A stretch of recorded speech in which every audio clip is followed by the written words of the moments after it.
नमस्कार दोस्तों, स्वागत है आपका अपने YouTube चैनल ISPCS एकेडमी में। और पॉइंटर बुक के माध्यम से हम लोग जो है मध्यकालीन भारत जो इतिहास कवर कर रहे थे, तो आज ये उसका नेक्स्ट वीडियो है। तो आज जो हम लोग पढ़ने वाले हैं वो है दिल्ली सल्तनत का प्रशासन, वहाँ पर प्रशासनिक व्यवस्था कैसी थी, तो इसके बारे में हम लोग पढ़ेंगे। और इससे पहले के जो वीडियो हैं, इससे पहले के जो भी चैप्टर हैं, तो हमारे चैनल पर वीडियो के माध्यम से आपको उपलब्ध है, तो आप वहाँ पर जाके प्लेलिस्ट में आप हमारी जाके वहाँ से आप देख सकते हैं। तो चलिए आज का जो दिल्ली सल्तनत का प्रशासन जो चैप्टर है, तो हम लोग स्टार्ट करते हैं। प्रशासन में जो कुछ भी था चलिए देखते हैं।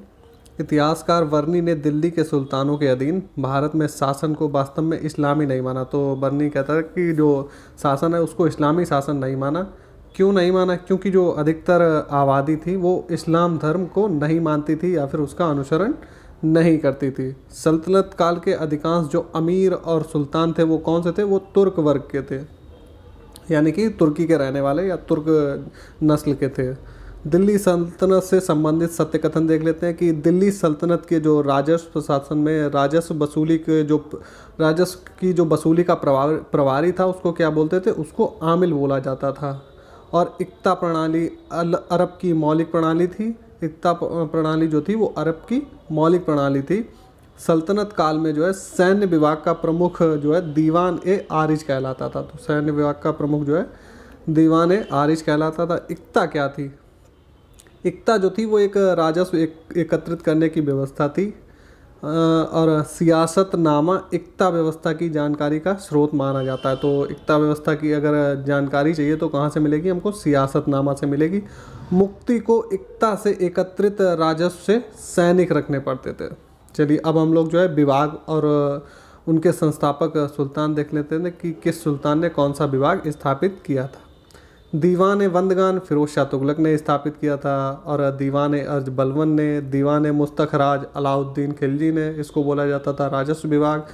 दीवान अमीर कोही मोहम्मद बिन तुगलक ने, और इसको कृषि विभाग बोला जाता था। दीवान खैरात फिरोज शाह तुगलक के द्वारा इसे स्थापित किया गया था। दान विभाग बोला जाता है।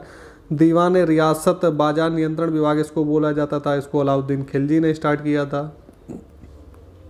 अब हम लोग विभाग और उनके कार्य देखेंगे। तो दीवान अर्ज का वो किससे संबंधित था? ये सेना विभाग से संबंधित था। दीवान रिसालत धार्मिक मुद्दों से संबंधित जो है विदेश विभाग से भी संबंधित था। दीवान इंशा जो था वो सरकारी पत्र व्यवहार से संबंधित था।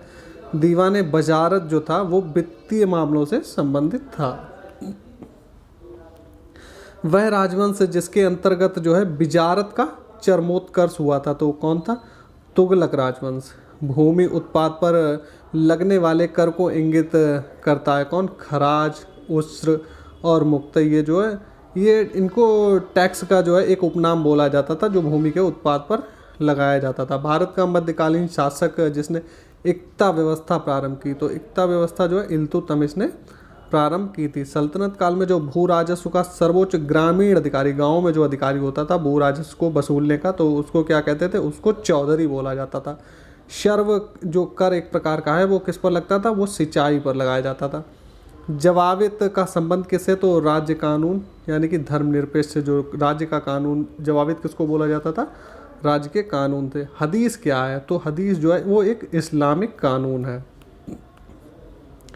सल्तनत काल में फवाजिल का अर्थ है, फवाजिल क्या होता है कि इक्तादारों के द्वारा सरकारी खजाने में जो राशि जमा की जाती थी उसको क्या बोलते हैं? फवाजिल। सल्तनत काल की दो प्रमुख मुद्राएं कौन कौन सी थी? जीतल एवं टका। टका नामक चांदी का सिक्का किसने चलाया था? तो ये जो है इल्तुतमिश ने चलाया था। क्या चलाया था? टका। सल्तनत काल के सिक्के टका, शशगनी और जीतल थे। तो टका जो था वो चांदी का था, और शशगनी ये भी चांदी का था, और जीतल जो था वो तांबे का था।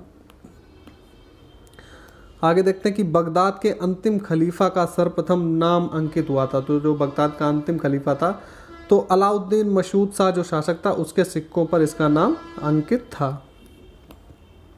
अब हम लोग देखते हैं कि दिल्ली सल्तनत की जो कला एवं स्थापत्य से संबंधित जो भी फैक्ट हैं, चलो हम लोग देख लेते हैं। तो भारत में कागज का प्रयोग प्रारंभ हुआ था कब? 12वीं शताब्दी में। अलाई दरवाज़ा का निर्माण करवाया था, किसने करवाया था? अलाउद्दीन खिलजी ने। घोड़े के नाल के आकार की मेहराब सर्वप्रथम प्रयोग में लाई गई थी, तो कहाँ पर लाई गई थी? अलाई दरवाज़ा में। कुतुबुद्दीन ऐबक, इल्तुतमिश, अलाउद्दीन खिलजी तथा फिरोज शाह तुगलक में से वह जिसने कुतुब मीनार के निर्माण में योगदान नहीं दिया। तो अलाउद्दीन खिलजी को छोड़कर बाकी सभी ने कुतुब मीनार के निर्माण में योगदान दिया था। वह सुल्तान जिसने कुतुब मीनार की 5वीं मंजिल का निर्माण करवाया। तो फिरोज शाह तुगलक ने 5वीं मंजिल का इसका निर्माण करवाया था। भारत में प्रथम मकबरा जो शुद्ध इस्लामी शैली में निर्मित हुआ था तो वो किसका? बलबन का मकबरा जो था वो शुद्ध इस्लामी शैली में निर्मित प्रथम मकबरा था। प्रथम वास्तविक मेहराब जिस सल्तनत काली से स्मारक में मतलब दृश्यातीत यानी कि दिखाई देती है तो किसके मकबरे में? बलबन के मकबरे में। इन स्थापत्यों के निर्माण के सही कारण देखिए क्वेश्चन में आपसे जो ये स्थापत्य दिए गए थे और इनमें आपको क्रम से लगाना था। तो सबसे पहले कुतुब मीनार का निर्माण हुआ था, उसके बाद में तुगलकाबाद जो किले का निर्माण, लोधी गार्डन और उसके बाद में फतेहपुर सीकरी का निर्माण हुआ था। कीर्ति स्तंभ प्रशस्ति के रचयिता कौन है? यह है अत्रि और महेश। चित्तौड़ का कीर्ति स्तंभ जो था वो निर्मित हुआ था कब? राणा कुंभा के शासनकाल में। स्थल और स्थापत्य हम लोग देख लेते हैं। तो कुब्बत उल इस्लाम कहाँ पर है? दिल्ली में। अटाला मस्जिद जौनपुर में। जहाज महल मालवा में स्थित है और जामा मस्जिद जो है वो गुलबर्गा में स्थित है। वास्तु शैली और संबंध हम लोग राजवंश देख लेते हैं। तो मेहराब की निचली सतह पर कमल कली की झालर जो है कहाँ किससे संबंधित है? खिलजी वंश के शासकों से। अष्टभुजीय मकबरों का उदय जो हुआ था वो तुगलक वंश के शासकों ने किया था। स्तंभों में बोधी गोई का प्रयोग विजयनगर के शासकों के द्वारा हुआ था और झुकी हुई दीवारों के साथ विशाल मुख्य द्वार ये जो है शर्की शासकों के द्वारा प्रारंभ किया गया था। दिल्ली सल्तनत का अब हम लोग साहित्य से रिलेटेड क्वेश्चन देख लेते हैं। तो किताब उल हिंद जो है इसकी रचना किसने की थी? तो इसकी की थी अल-बरूनी ने। तूती ये हिंद अमीर खुसरो का जो जन्म हुआ था वो कहाँ हुआ था? कासगंज के पटियाली में। अमीर खुसरो ने अग्रगामी भूमिका निभाई थी। तो खड़ी बोली के विकास में जो है इन्होंने अग्रगामी भूमिका निभाई थी। दिल्ली के 7 से अधिक सुल्तानों का शासनकाल देखा था किसने? अमीर खुसरो और शेख निजामुद्दीन औलिया जो दो ऐसे व्यक्ति थे जिन्होंने 7 से अधिक जो है सुल्तानों का शासनकाल देखा था। प्रसिद्ध कवि अमीर खुसरो किसके दरबार में रहे? तो ये अलाउद्दीन खिलजी के दरबार में रहे थे। उन 7 में से जो एक है वो अलाउद्दीन खिलजी भी थे। अमीर खुसरो एक थे क्या थे? कवि थे, इतिहासकार और संगीतज्ञ। ये अमीर खुसरो की विशेषताएं थी। नई फारसी काव्य शैली सबक के हिंदी अथवा हिंदुस्तानी शैली के जन्मदाता किसको बोला जाता है? अमीर खुसरो को। हिंदी और फारसी दोनों भाषाओं का विद्वान अमीर खुसरो थे। सत्य कथन हम लोग देख लेते हैं कि हिंदू देवी देवताओं तथा मुस्लिम संतों की प्रशंसा में रचित गीतों का संग्रह किताब नौरस जो संग्रह है ये इब्राहिम आदिल शाह द्वितीय द्वारा लिखा गया था। भारत में कव्वाली से जाने वाली संगीत शैली का प्रारंभ जो है किसने किया था? वो किया था अमीर खुसरो ने। फारसी का वह प्रथम कवि जिसने अपनी कविता में भारतीय पर्यावरण को चित्रित किया था तो कौन था? अमीर खुसरो। तबकात नासरी का लेखक मिन्हाजुस सिराज थे। ग्रंथों का कालानुक्रम दिया गया था आपको। जो ग्रंथ दिए गए थे उनको क्रम में लगाना था। तो सबसे पहले रचना हुई थी किताब उल हिंद की, उसके बाद में पृथ्वीराज रासो, उसके बाद में हुई थी तबकात नासरी की और उसके बाद में हुई थी फतवाए जहांदारी की। वह भाषा जिसे दिल्ली सुल्तानों ने संरक्षण प्रदान किया था। तो दिल्ली सुल्तानों की राजकीय भाषा कौन सी थी? फारसी। अपभ्रंश शब्द का प्रयोग मध्यकालीन संस्कृत ग्रंथों में होता था किसके लिए? कुछ आधुनिक भारतीय भाषाओं के लिए आरंभिक रूपों में इंगित करने के लिए। अब हम लोग लेखक और उनकी पुस्तकें या फिर रचनाएं देख लेते हैं। तो जियाउद्दीन बर्नी की थी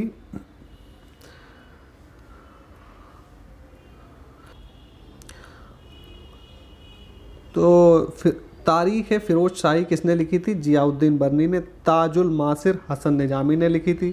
तबकात नासरी मिनाज उस सिराज ने लिखी थी। तारीख मुबारक शाही याहिया बिन अहमद के द्वारा लिखी गई थी। खजाइन उल फुतूह जो है अमीर खुसरो के द्वारा लिखी गई थी। फतवा ए जहांदारी जियाउद्दीन बर्नी ने लिखी थी। चांदायन मुल्ला दाऊद के द्वारा रचित है। पद्मावती कथा दामोदर कवि ने लिखी थी। राग विबोध सोमनाथ के द्वारा लिखी। आशिका अमीर खुसरो ने लिखी थी। आगे देखते हैं हम लोग। तारीख फिरोज शाही शम्स सिराज अफीफ के द्वारा लिखी गई थी। तुगलकनामा अमीर खुसरो ने लिखा था और हुमायूं नामा गुलबदन बेगम ने। तारीख ए हिंद, किताबुल हिंद, तारीख दिल्ली जो है वो ये जो है तारीख ए हिंद और किताबुल हिंद ये किसने लिखी थी? अलबरूनी ने। तारीख दिल्ली लिखी थी अमीर खुसरो ने। और रहला किसने लिखी थी? इब्न बतूता ने। आगे देखते हैं कि हकाइक ए हिंदी ये अब्दुल वाहिद विलग्रामी ने लिखी थी। तहजीब उल अखलाक ये लिखी थी इब्न मिसकाविया ने। कुंजुल जो तिजार ये बुक है ये किसने लिखी थी? ये लिखी थी वैलक अल कवायकी। ज़वामियुत्न हिकायत ये लिखी थी सदरुद्दीन मोहम्मद औफ़ी के द्वारा। बख्तियार खिलजी के बिहार आक्रमण का पहला विवरण कहाँ से मिलता है? तो तबकात नासरी बुक है तो उसके द्वारा ये जानकारी मिलती है कि बख्तियार खिलजी ने बिहार पर आक्रमण किया था। वीणा, ढोलक, सारंगी तथा सितार में से वह संगीत वाद्य जिसे हिंदू मुस्लिम गान वाद्यों का जो है श्रेष्ठ मिश्रण माना जाता है। तो ये सितार जो है ये हिंदू और मुसलमान दोनों ही धर्मों का जो है मिश्रण कहा जाता है कि ये दोनों ही धर्मों में प्रचलित है। संगीत यंत्र तबला का प्रचलन किसने किया था? अमीर खुसरो ने। नाम देख लेते हैं और उनके संगीत ग्रंथ हम लोग देख लेते हैं। तो ये जो है सारे संगीत ग्रंथ हैं। तो राणा कुंभा ने क्या लिखा था? संगीत राज। काशीनाथ शास्त्री अप्पा तुलसी इन्होंने राग चंद्रिका लिखी थी। पुंडरीक विट्ठल ने लिखा था रागमाला। कृष्णानंद व्यास ने लिखी थी राग कल्पद्रुम। दिल्ली का वह सुल्तान जिसने अपना संस्मरण लिखा था? तो फिरोज शाह तुगलक जो था उसने अपना संस्मरण स्वयं लिखा था। तो जो बचे हुए फैक्टर हैं विविध के माध्यम से हम लोग देख लेते हैं। सल्तनत काल के दिल्ली भारत में जो है पोलो खेल का प्रचलन किया था। किसके द्वारा? तुर्कों के द्वारा। दस्तार बंदान कहलाते थे। तो जो उलेमा वर्ग था उसको दस्तार बंदान कहा जाता था। सुमेलित देख लेते हैं। तो यात्री और उनके देश देख लेते हैं। तो मार्को पोलो इटली का था। अब्दुल रज्जाक जो है वो था ईरान का। नूनिज पुर्तगाल का था। सुल्तान और जो है उनके हम लोग राज्य देख लेते हैं। तो बहादुर शाह गुजरात का शासक था। चांद बीवी बीजापुर से संबंधित थी। रजिया सुल्तान दिल्ली की शासिका। बाज बहादुर मालवा के शासक थे। यात्रियों के भारत आगमन का सही कालानुक्रम देख लेते हैं। तो अलबरूनी पहले आया, उसके बाद में आया इब्न बतूता, उसके बाद में ट्रेवर्नियर, उसके बाद में आया था मनूची। चुंबकीय दिशा सूचक का भारतीय महासागरों में प्रयोग की प्रारंभिक सूचना दी गई किसके द्वारा? सदरुद्दीन मोहम्मद औफ़ी के द्वारा। अपने लगभग 30 वर्ष के व्यापक यात्री जीवन में उसने जो है पूर्वी गोलार्ध के विस्तृत भूभाग की यात्रा की। उस विशाल भूभाग को देखा जिसमें आज कोई 44 देश आते थे और कुल मिलाकर लगभग 73,000 मील की दूरी चलकर पार की। पूर्व आधुनिक काल का संसार का सबसे बड़ा वह यात्री जिसका वर्णन ऊपर, मतलब कहने का मतलब ये जो विवरण है ये किसके बारे में जानकारी देता है? तो ये जानकारी देता है इब्न बतूता के बारे में। उसने इतनी यात्रा की थी। लेखक और हम लोग ग्रंथ देख लेते हैं। तो कृष्णदेव राय अमुक्त माल्य जो है वो कृष्णदेव राय ने लिखा था। मत्त विलास प्रहसन जो है महेंद्र वर्मन की रचना है। समरांगण सूत्रधार जो है भोजदेव के द्वारा रचित है। मान सोल्लास सोमेश्वर के द्वारा रचित है। घटनाएं दी गई थी और उनको आपको जो है कालक्रम में क्वेश्चन के हिसाब से आपको लगाना था। जब क्वेश्चन ये पूछा गया था तो सबसे पहले हुआ था कुतुब मीनार का निर्माण। फिरोज शाह तुगलक की मृत्यु उसके बाद में हुई थी। फिर हुआ था पुर्तगालियों का आगमन और विजयनगर के कृष्णदेव राय का शासनकाल, इनमें सबसे बाद में आता है। तो ये जो है क्वेश्चन के हिसाब से आपको दिए गए थे तो उसी हिसाब से आपको स्टार्ट करने थे।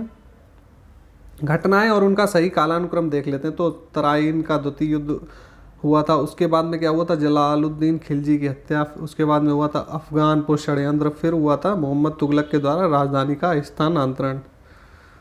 सती प्रथा, बाल विवाह और जौहर प्रथा में से वह प्रथा जिसकी शुरुआत राजपूतों के समय में हुई थी तो कौन सी थी? वो प्रथा जौहर प्रथा। युद्ध और हम लोग समय देख लेते हैं। तो प्लासी का युद्ध 1757 ईस्वी में हुआ था। कलिंग का युद्ध 261 ईसा पूर्व में हुआ था। और हल्दी घाटी का युद्ध हुआ था 1576 ईस्वी सन में। और तराइन का द्वितीय युद्ध 1192 ईस्वी सन में। चंदावर का युद्ध हुआ था 1194 में। और तैमूर का आक्रमण 1398 में हुआ था। तालीकोटा का युद्ध हुआ था 1565 में। घाघरा का युद्ध हुआ था 1519 में। शासक और जो है प्रमुख उनके कार्य देख लेते हैं। तो आईन दहसाला किसके द्वारा निर्मित है? अकबर के द्वारा। प्रतीक मुद्रा का प्रचलन मोहम्मद तुगलक ने किया था। चहलगामी अमीर जो थे इल्तुतमिश के द्वारा स्टार्टिंग हुई थी इनकी। और सड़क आजम किसको बोला जाता है? शेर शाह को। आगे बढ़ते हैं कि दिल्ली सल्तनत का वह वंश जिसने सबसे कम समय तक शासन किया, तो वो कौन सा था? खिलजी वंश। आइन उल मुल्क मुल्तानी ने जिन शासकों के अधीन सेवा की थी तो वे कौन कौन से थे? तो अलाउद्दीन खिलजी और मोहम्मद बिन तुगलक और फिरोज शाह तुगलक के समय में इसने सेवा प्रदान की थी। वह मध्यकालीन विद्वान या लेखक जो जैन धर्म का अनुयायी था वो कौन था? हेमचंद्र सूरी।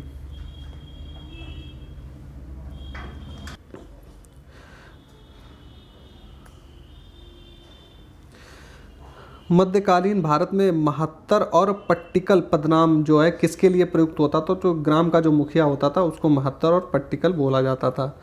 13वीं और 14वीं शताब्दी में भारतीय कृषक किसकी खेती नहीं करते थे? तो मक्का की खेती नहीं करते थे, क्योंकि ये पुर्तगालियों के द्वारा लाई गई थी मक्का भारत में। अब हम लोग जो है उत्तर भारत एवं दक्कन के प्रांतीय राजवंश देख लेते हैं। तो उत्तर भारत एवं दक्कन के जो प्रांतीय राजवंश थे तो उनकी जानकारी देखते हैं कि जो जौनपुर नगर स्थापित किया गया था, तो ये जो है मोहम्मद बिन तुगलक जो शासक था उसकी स्मृति में स्थापित किया गया था। जौनपुर नगर की स्थापना किसके द्वारा की गई थी? फिरोज शाह तुगलक के द्वारा। शर्की सुल्तानों के शासनकाल में पूर्व का सिराज किसको कहा जाता था? जौनपुर को कहा जाता था। जौनपुर के शर्की राज्य का अंतिम शासक कौन था?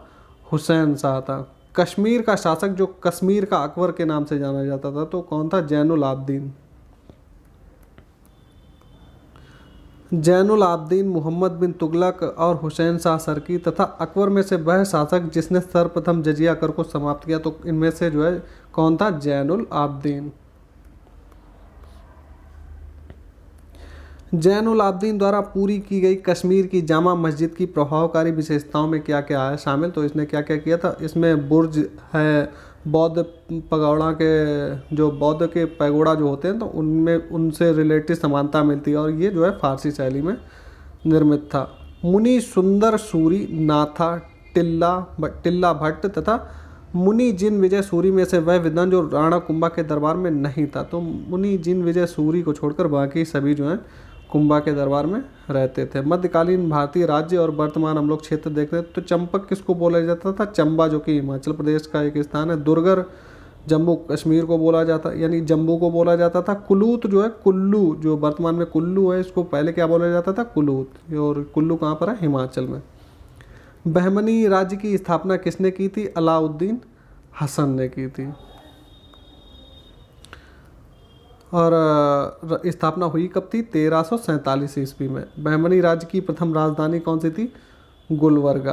अब हम लोग जो है वंश और सल्तनत देख लेते हैं। तो आदिल शाही बीजापुर में चलती थी और कुतुब शाही गोलकुंडा में, निजाम शाही अहमदनगर में और शर्की शाही जो है जौनपुर में स्थापित हुई थी। मुस्लिम शासकों में वह जिसे उसकी धर्मनिरपेक्षता में आस्था के कारण मुस्लिम प्रजा जो है उसे जगत गुरु कहकर पुकारती थी। तो ये चर्चा किस शासक के बारे में हो रही? ये इब्राहिम आदिल शाह के बारे में हो रही, जो कि एक धर्मनिरपेक्ष शासक था। अहमदनगर के निजाम शाही वंश का अंत हुआ था कैसे? अहमदनगर को मुगल साम्राज्य में मिला लिया गया और हुसैन शाह को आजीवन कारावास दे दिया गया था। इससे जो है निजाम शाही का अंत हो गया था। शासक और हम लोग राज्य देख लेते हैं। तो बाज बहादुर मालवा का था। कुतुब शाह गोलकुंडा का शासक। सुल्तान मुजफ्फर शाह गुजरात का शासक था। यूसुफ आदिल शाह बीजापुर का शासक था। वंश और राजधानी हम लोग देख लेते हैं। काकतीय वंश की राजधानी वारंगल थी। होयसल वंश की थी द्वार समुद्रम। यादव वंश की देवगिरी। पांड्य वंश की थी कोरकई और उसके बाद तत्पश्चात क्या बनी थी? मदुरा। तो गोलकुंडा को वर्तमान में कहा जाता है क्या? हैदराबाद। होयसल स्मारक पाए जाते हैं कहाँ पर? हलेबीड और बेलूर में। होयसलों की प्राचीन राजधानी द्वार समुद्रम का वर्तमान नाम क्या है? हलेबीड। वह स्मारक जिसमें वह गुम्बद है जो संसार के विशालतम गुम्बदों में से एक है, तो किसकी बात होती है? गोल गुम्बद, जो कि बीजापुर में स्थापित है। मांडू के जहाज महल का निर्माण करवाया था सुल्तान गियासुद्दीन खिलजी ने। गुजरी महल ग्वालियर के किले में बनवाया था किसने? मान सिंह ने। अब हम लोग देख लेते हैं कि अकबर के पूर्व तानसेन को संरक्षण प्राप्त था। अकबर से पहले किसने जो है तानसेन को संरक्षण दिया था, तो वो भाटा के राजा रामचंद्र सिंह ने। और भाटा कहाँ पर स्थित है? रीवा मध्य प्रदेश में। अब हम लोग देख लेते हैं, सुमेलित करने का क्वेश्चन है कि स्थापत्य और स्थल। तो अदीना मस्जिद पंडुआ पश्चिम बंगाल में स्थित है। लाल दरवाज़ा मस्जिद जौनपुर में स्थित है। दाखिल दरवाज़ा गौड़ जो गौड़ है उन लोगों ने बनवाया था। और 3 दरवाज़ा अहमदाबाद में स्थित है। दक्षिण भारत के पोलीगार थे, तो ये क्या थे? क्षेत्रीय प्रशासकीय और सैन्य नियंत्रक थे। तो आज के वीडियो में बस हम लोग इतना ही पढ़ेंगे। तो अगले वीडियो हम लोग जो है वो भक्ति और सूफी आंदोलन से रिलेटेड क्वेश्चन देखेंगे। तो बने रहिए हमारे चैनल के साथ में। इसी तरीके से मैं आपको हिस्ट्री के जो है बाकी बचे हुए चैप्टर आपको कंप्लीट करा दूंगा, और इसी तरीके से मैं आपको अन्य सब्जेक्ट भी पढ़ाऊंगा। तो उम्मीद है वीडियो आप लोगों को पसंद आ रहा होगा, और वीडियो अगर आप लोगों को पसंद आ रहा है तो वीडियो को लाइक करिए और ज़्यादा से ज़्यादा अपने दोस्तों के पास में शेयर करिए। और अगर हमारे चैनल पर नए हैं तो हमारे चैनल को प्लीज़ सब्सक्राइब कर लीजिए। तो चलिए फिर मिलते हैं नेक्स्ट वीडियो में।